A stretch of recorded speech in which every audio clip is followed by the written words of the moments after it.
Hi Sagittarius, this is Jav. Welcome pa sa ating channel. By the way, Sagittarius, this is your timeless reading. Gamitin ang reading na ito bilang gabay lamang kung naka-resonate kayo, comment down. Tandaan, Sagittarius, ito ay channel reading. Kunin nyo lang po kung ano naka-resonate sa'yo. This is for you, Sagittarius.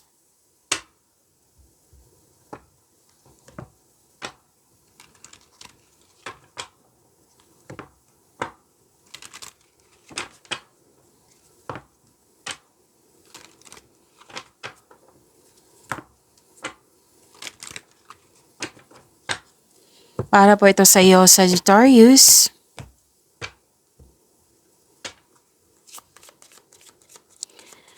Maraming salamat po sa inyong patuloy na suporta, sa mga nag-donate, sa mga hindi nag-skip ng ads, maraming salamat po. Sa mga hindi pa nag-subscribe, subscribe na po kayo at click bell notification para malaman nyo na may bago tayong video. Para sa mga gusto magpa-reading po, comment po kayo ng personal reading. Again, comment kayo ng personal reading and check my reply sa comment section.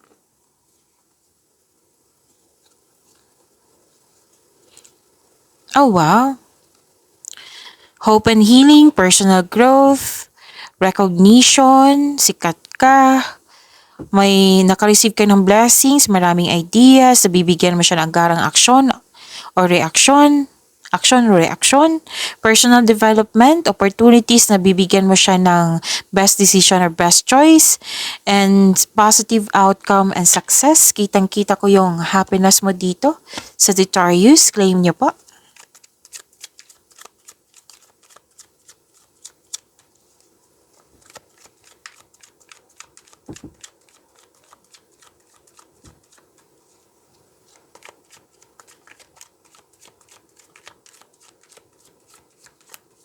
Energy po ni Sagittarius.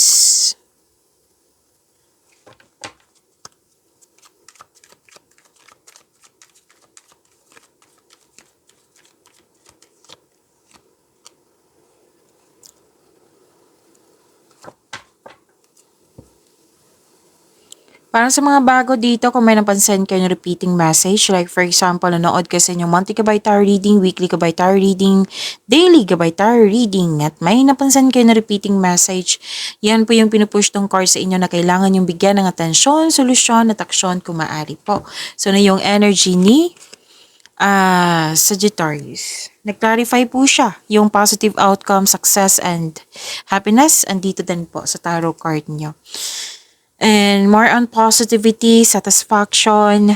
Oo, this is happiness, success, achievement. May parating na blessings na it will lead you to happiness, improvement sa health is on the way, may recovery. Ito ay magandang kalusugan po, kaligayahan at kaaya-ayang pakiramdam. May nakita na akong reunion dito, and comfortable ka at secure. Oo, lalo na nakita ko dito nag-staycation sa bahay. Gusto mo magstay sa bahay kasi you felt calm, relaxed, and secure. Oo, may mga bisita ka mga bata or nagkaroon ka ng time for sa iyong inner child. And so enjoy your success. Exciting opportunities andito din po. Magkakaroon ng financial growth. May buntis, may wedding. Oo, may happy bonding.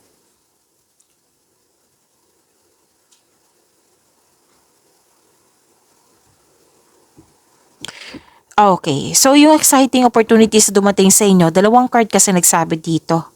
Oo.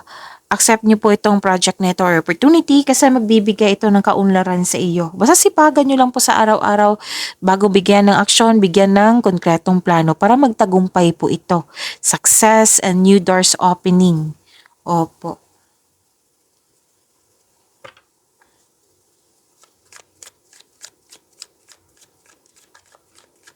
Okay. Ang ilan sa inyo dito nag-alinlangan po. Nag-alinlangan na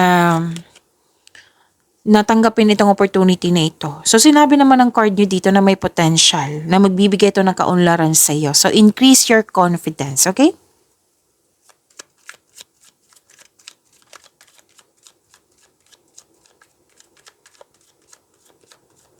For year-end money ni Sagittarius.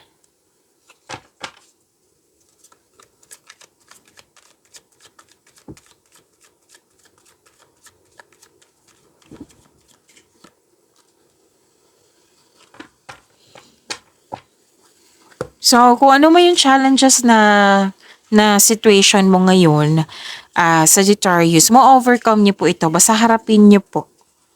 Oo, kailangan lang pong harapin. Face your fears.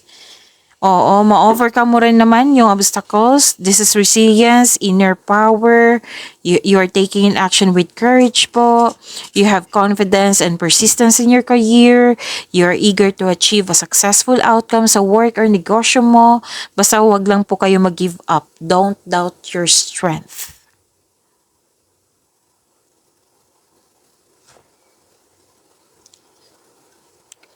So, may masungit kang kasamahan dyan or sensitive. Pero binigyan mo naman ito ng mahabang pasensya at pag-intindi. Sa kaperahan po, pay attention kayo sa inyong income at sa paggasta. Kumbaga, save your money, control, and monitor.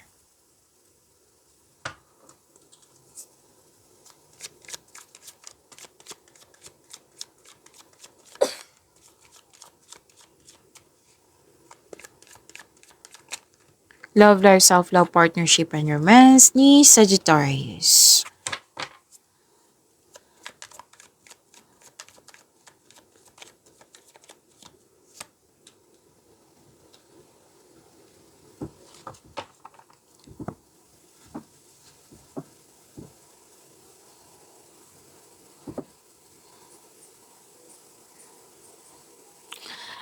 Okay, yung parating sa mga single dito, napakatalino niya, matagumpay sa buhay, at kaakit-akit siya kung paano siya magsalita. It might be this is a fire signs, Aries, Leo, Sagittarius, which is kapwa mo.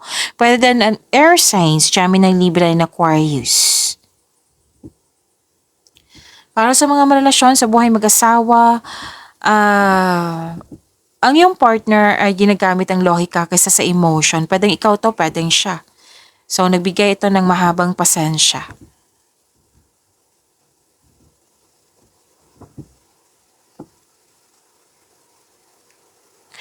Para sa mga single, yun nga, yung dalawang card kasi nagsabi dito.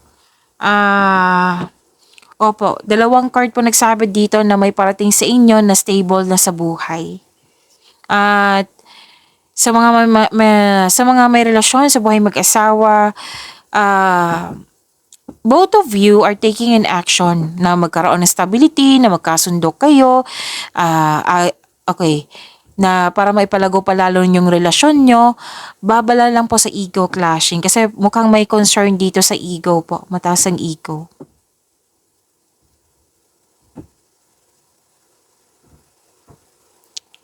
Okay, may concern nga. May concern din sa lack of time. Pwede ikaw yung may concern, pwede siyang may concern. Pwede din itong mangyari sa single ha. Yung sa mga single, masyado kayong busy sa pag-aaral, trabaho. Kailangan mo ng panahon para sa inyong sarili. Sa pamilya, social life, oo. Pero hindi naman kita masisisi eh. Kasi ang ilan sa inyo maraming umaasa sa inyo. Kumbaga breadwinner ang ilan sa inyo. Pero then may concern ka sa nagbibigay ng pressure sa iyo, relying on you for emotional and financial support. Oo. Sa lahat to ha, pwede din na sa buhay mag-asawa, sa mga relasyon, pag-usapan nyo kung yung concern. Pwede nagreklamo yung partner mo na lack of time. Pwede ikaw yung nagreklamo po. Okay, lahat kayo, kaya pala busy kasi gusto ma-secure yung future. Oo, pero wag nyo kalimutan na magkaroon talaga ng panahon sa inyong sarili, sa partner, sa pamilya. Tapos nakita ko dito na very hard work kayo kasi nag-iipon kayo. You're saving money for the future or may specific goal. Kaya sobrang ingat mo sa kaperahan nyo, sa ipon nyo po.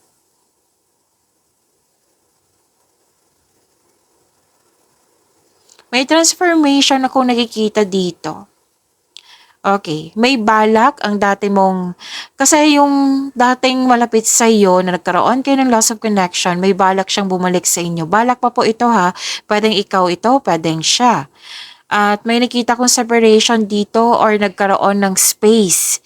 Kasi space is a sign of respect sa inyong sarili, sa connection nyo, sa partner nyo at sa inyong relasyon. Pero dun sa kaibigan to or sa malapit na tao sa iyo. Oo. So, space, kailangan talaga yan para maging healthy yung connection nyo. Pagyamanin nyo po yung blessings na binigay sa inyo. Sagittarius, see you tomorrow. Maraming salamat po.